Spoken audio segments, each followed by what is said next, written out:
On July 15, 1410, Grandmaster Ulrich von Jungingen led 20,000 Teutonic knights in morning mass on a field near Grunwald, completely certain they would destroy the Polish-Lithuanian army by sunset.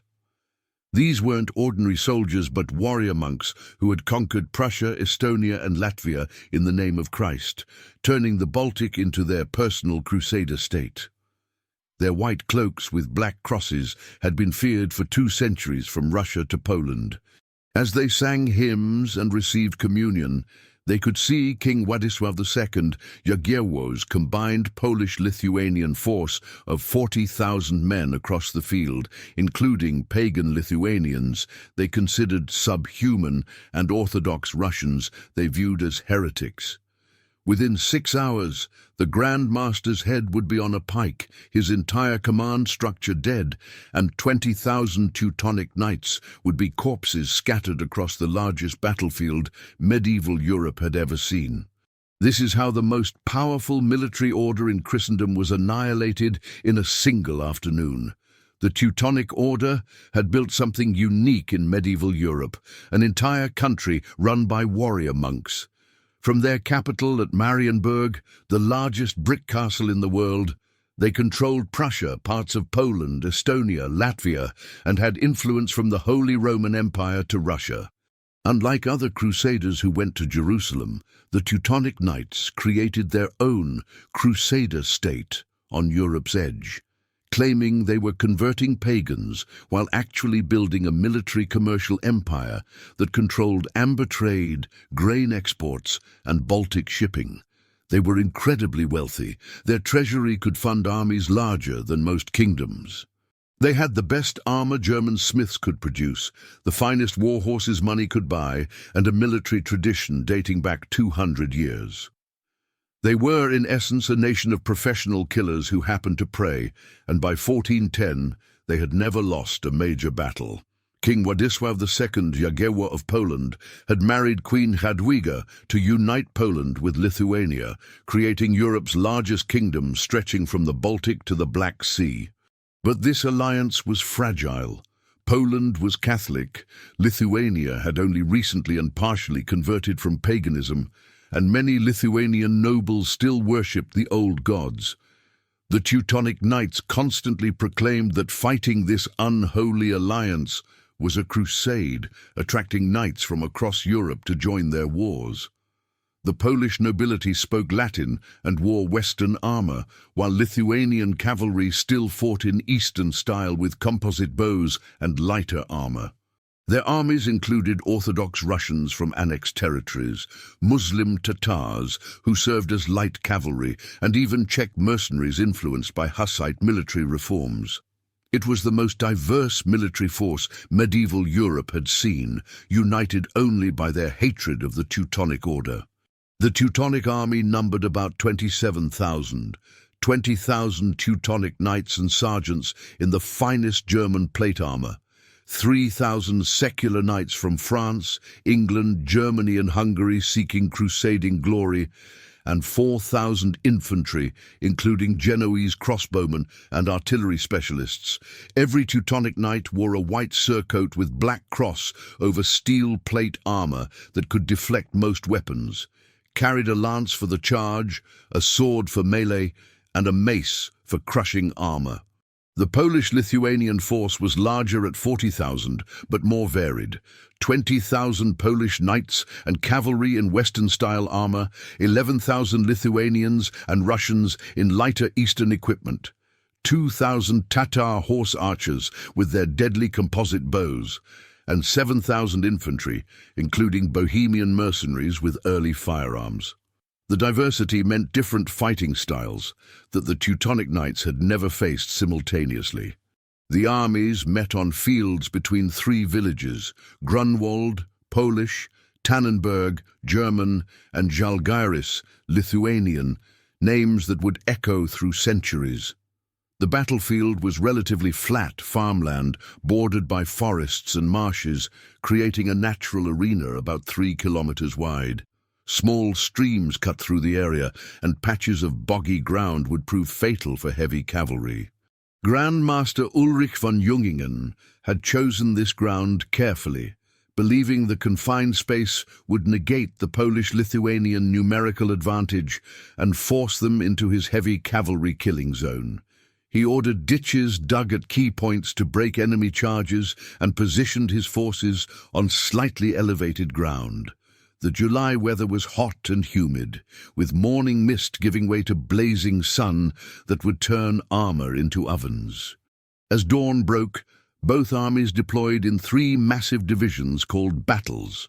The Teutonic Order formed with Swiss and German crusaders on the right under Grand Marshal Friedrich von Wallenrode, the Order's elite heavy cavalry on the left under Grand Comte Kuno von Liechtenstein, and Grandmaster Ulrich von Jungingen commanding the center reserve with 16 elite banners. Facing them, the Polish-Lithuanian army deployed with Lithuanians, Russians and Tatars on the right under Grand Duke Vytautas, Polish heavy cavalry on the left under Marshal Zindram of Muscovite, and King Żalgiris with reserves behind. Between the armies lay 1 kilometer of trampled grain fields that would soon be fertilized with blood.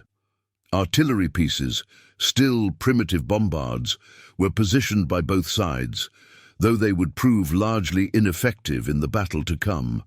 By mid-morning, with both armies deployed but neither attacking, Grandmaster Ulrich von Jungingen grew impatient. His knights had been standing in formation since dawn, and the July heat was already oppressive inside their steel armor. In an act of supreme arrogance, he sent 2 naked swords to King Żalgiris with heralds who proclaimed, "Our Grand Master sends you these swords to help you fight, since you delay like women and hide in the forest like cowards. Come out and fight, or we shall drive you out with switches like sheep." This calculated insult was meant to provoke a rash attack, but Żalgiris calmly continued hearing Mass while his troops rested in the shade. By the time the Polish king finally ordered advance at noon, Teutonic knights had been cooking in their armor for 6 hours, dehydrated before the first blow was struck. At noon, Lithuanian light cavalry under Grand Duke Vytautas opened the battle with a massive charge on the Teutonic left wing. Thousands of horsemen swept forward, their war cries mixing Lithuanian, Russian and Tatar languages into a terrifying babel.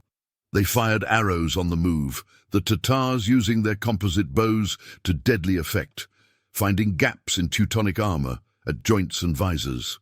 The Teutonic knights under Kuno von Liechtenstein held their ground, their crossbowmen returning fire while heavy cavalry prepared to countercharge. The initial collision was devastating.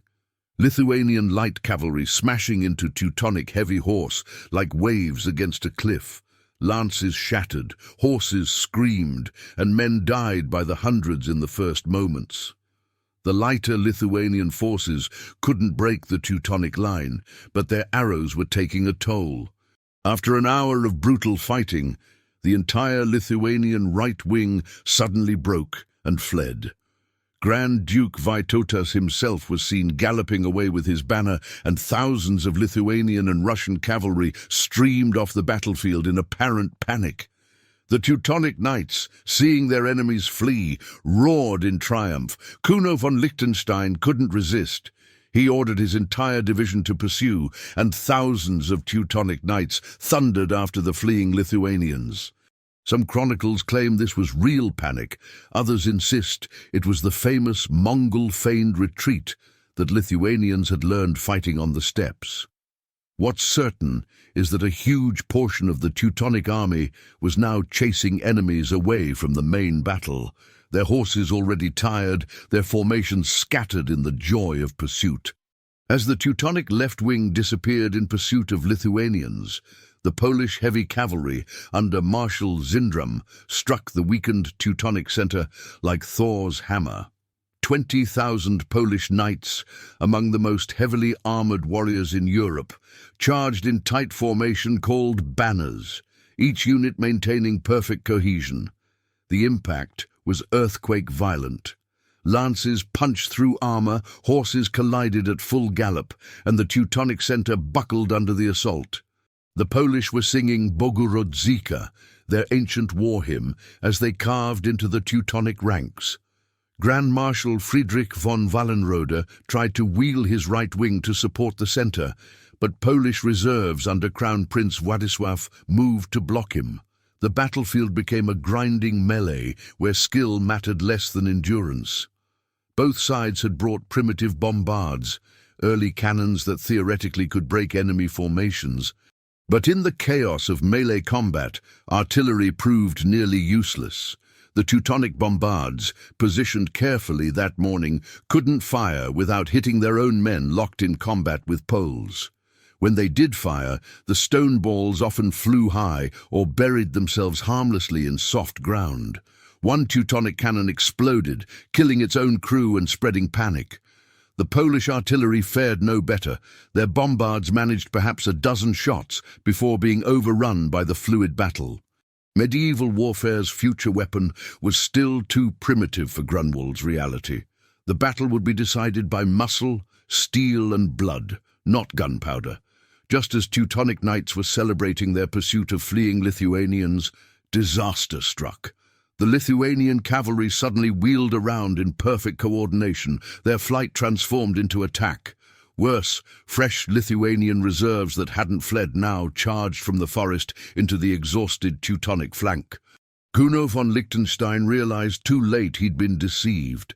His knights, scattered in pursuit and exhausted from riding in heavy armor, were caught completely unprepared. The Lithuanians had led them into marshy ground where heavy cavalry struggled while lighter horses danced around them. Teutonic knights found themselves surrounded, pulled from horses and killed with axes and maces. Kuno von Liechtenstein himself was dragged down and had his skull crushed with a warhammer, his famous armor useless against multiple attackers. Back at the main battle, the Teutonic center was disintegrating under Polish pressure. The heat was murderous. Knights were literally cooking in their armor, some collapsing from heat exhaustion without being struck. The Polish fought in rotating waves, fresh units replacing exhausted ones, while the Teutonic knights had no such luxury. Grand Marshal Friedrich von Wallenrode was trying to hold the right wing together when a Polish lance found the gap under his arm, piercing his lung. As he fell from his horse, blood frothing from his mouth, his division wavered. The Teutonic battle line, maintained through 2 hours of savage fighting, began to fragment into isolated groups of knights surrounded by enemies. Seeing his army collapsing, Grandmaster Ulrich von Jungingen made the decision that would destroy the Teutonic Order. Instead of retreating to fight another day, he ordered his elite reserve, 16 banners of the Order's finest knights, about 3,000 men, to charge directly at King Żalgiris's position. "We die here, or we win here," he supposedly shouted. The charge was magnificent and terrible, a steel avalanche of the greatest warriors in Christendom, their lances lowered, their battle cry, "Christ and St. George," shaking the earth. They smashed through the first Polish line like it was parchment, then the second, driving deep into enemy ranks. For a moment it seemed they might actually reach the Polish king. The Grandmaster's charge carved bloody destruction through Polish ranks, getting close enough that Żalgiris's bodyguards formed a wall around their king. In the melee, Ulrich von Jungingen's distinctive armor, decorated with gold crosses and imperial eagles, made him a target for every Polish weapon.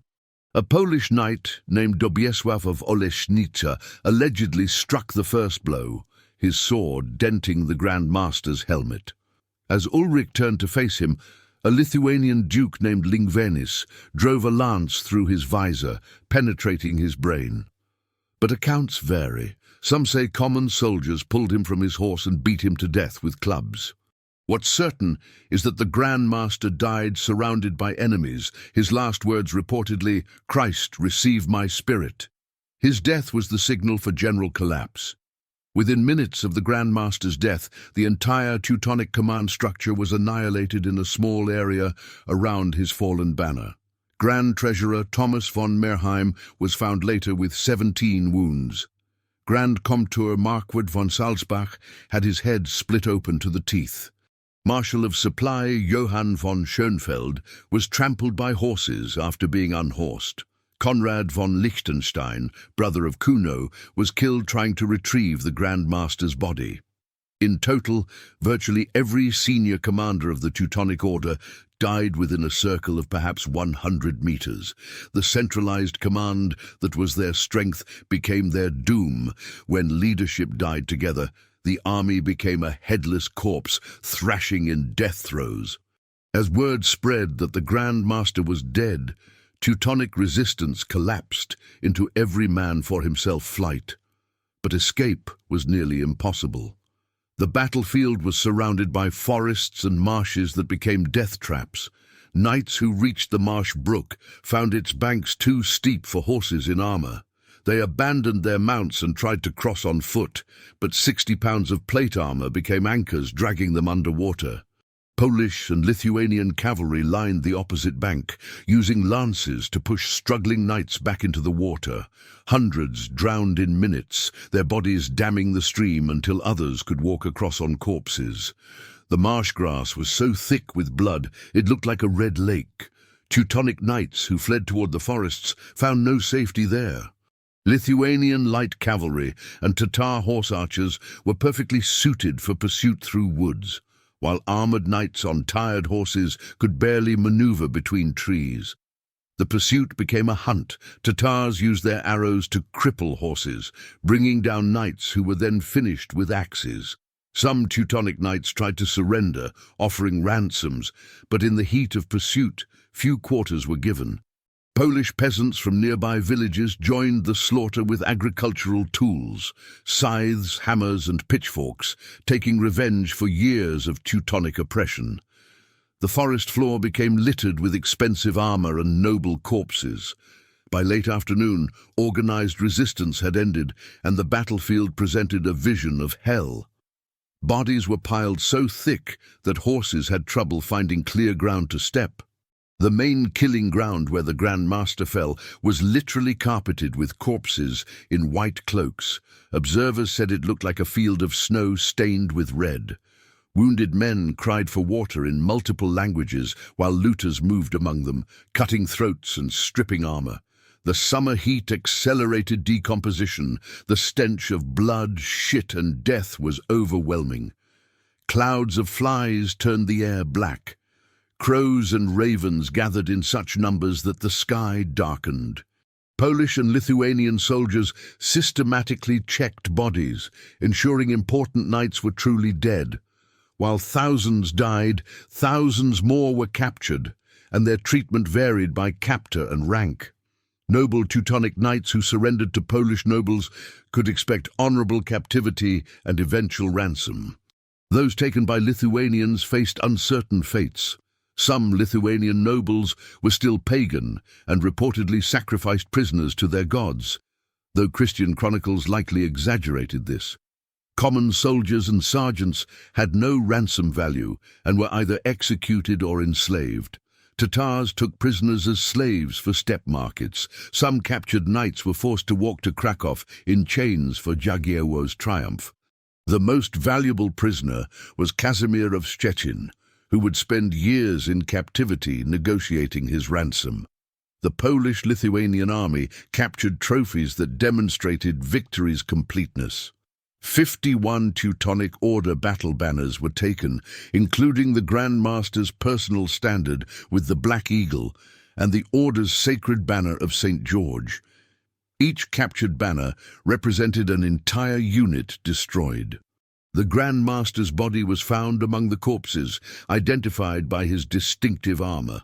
Some accounts say Lithuanian pagans wanted to burn it as sacrifice, but King Jagiełło insisted on Christian burial. The Grandmaster's armor, sword, and golden spurs were sent to Krakow Cathedral as eternal trophies. The Order's war chest, carrying gold to pay the entire army, was captured intact, enough wealth to fund Poland's wars for years.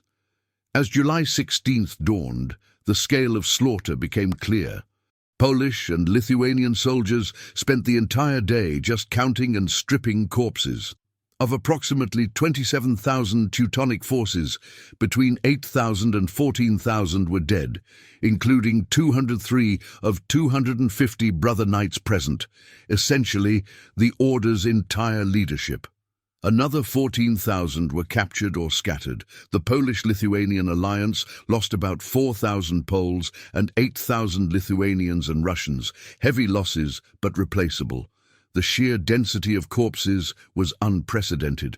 Mass graves were dug, but the summer heat made quick burial essential. Many bodies were burned in great pyres that burned for days. Local peasants would find bones in their fields for generations. Medieval medical care couldn't handle Grunwald's scale of wounded. Thousands of men lay dying slowly from wounds that would be treatable today, but were death sentences in 1410. Abdominal wounds meant slow death from infection. Head wounds from maces left men conscious but dying from brain swelling. Crushed limbs from horses required amputation without anesthesia. Men died from shock or blood loss. The lucky ones died quickly. Others lingered for days in agony, their wounds festering in summer heat. Both armies established field hospitals, but they were overwhelmed. Monks and camp followers did what they could, but mainly offered last rites rather than medical care. The screaming of wounded men continued for days after the battle. With the Teutonic Order's field army destroyed, King Žalgiris marched on Marienburg, the Order's capital and Europe's largest castle. The roads were littered with abandoned Teutonic equipment and wounded stragglers who were killed without ceremony. The Polish-Lithuanian army expected easy victory. Surely the Order would surrender after such catastrophe, but Heinrich von Plauen, who had missed the battle, had reached Marienburg first with 3,000 survivors and refused to surrender. The subsequent siege failed when dysentery broke out in Žalgiris's army and supplies ran low. This single defensive success prevented the Order's complete annihilation, though they would never recover their former power. News of Grunwald spread across Europe like wildfire, shocking Christendom. The Pope initially refused to believe that God's own warriors had been slaughtered by an alliance including pagans and schismatics. The Holy Roman Emperor called for a new crusade to avenge the defeat. France and England, locked in their own wars, sent condolences but no help. In contrast, Poland and Lithuania celebrated with religious services, feasts, and the distribution of captured wealth. The battle immediately became legend. Polish chronicles called it divine justice. Lithuanian songs celebrated their cavalry's cunning, while German accounts blamed betrayal and sorcery rather than admit military defeat. Grunwald demonstrated that medieval Europe's military order was changing. Heavy cavalry, the dominant force for centuries, had been defeated by combined arms tactics using diverse forces. The Teutonic Order's rigid command structure proved fatal when leaders died together. Their homogeneous heavy cavalry couldn't adapt to varied threats: Lithuanian mobility, Polish weight, Tatar archery. The battle showed that national armies with diverse compositions could defeat elite military orders. It also proved that numerical superiority, if properly used, could overcome superior equipment and training. These lessons would influence military thinking as Europe transitioned from medieval to early modern warfare. The Teutonic Order never recovered from losing essentially its entire trained leadership at Grunwald. Recruiting new brother knights was nearly impossible. Who would join an order that had just lost everything? Their subjects in Prussia and Livonia, sensing weakness, began revolting. The Order's treasury was empty from war costs and paying ransoms. In the First Peace of Thorn, 1411, they paid enormous reparations to Poland.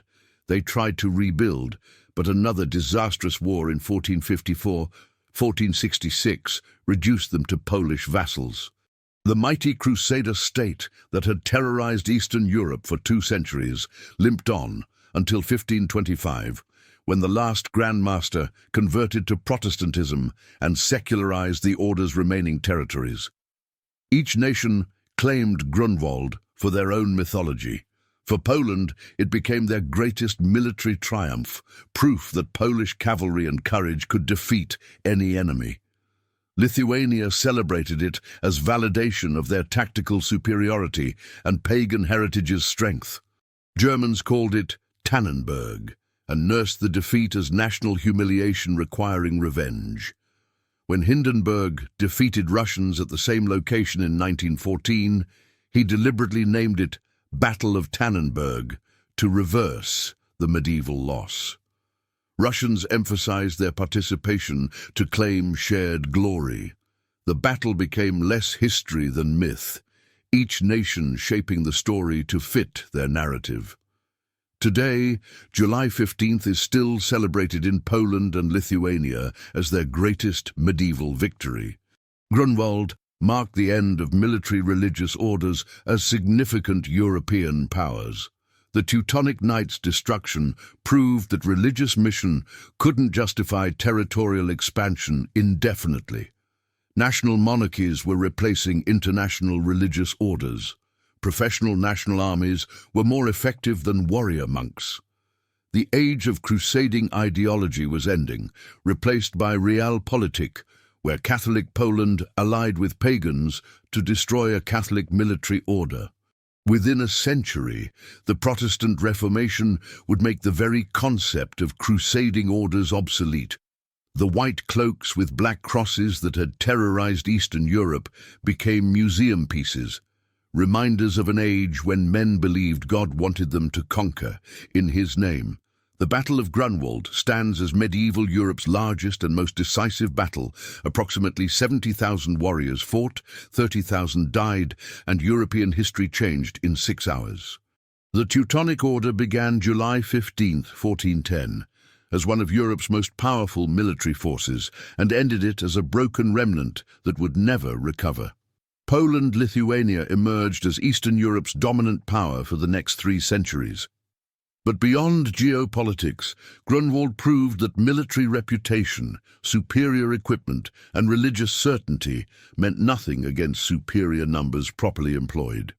Grandmaster Ulrich von Jungingen, who started that morning certain God would grant victory to his knights, ended it as a corpse stripped of armor on a blood-soaked field, his entire command structure dead around him. The 20,000 Teutonic knights who sang hymns at dawn were corpses by dusk, their white cloaks turned red, their certainty of divine favor proven fatally wrong. History's largest medieval battle had shown that being God's warriors didn't guarantee victory. It just meant dying with prayers on your lips while enemy swords found the gaps in your blessed armor.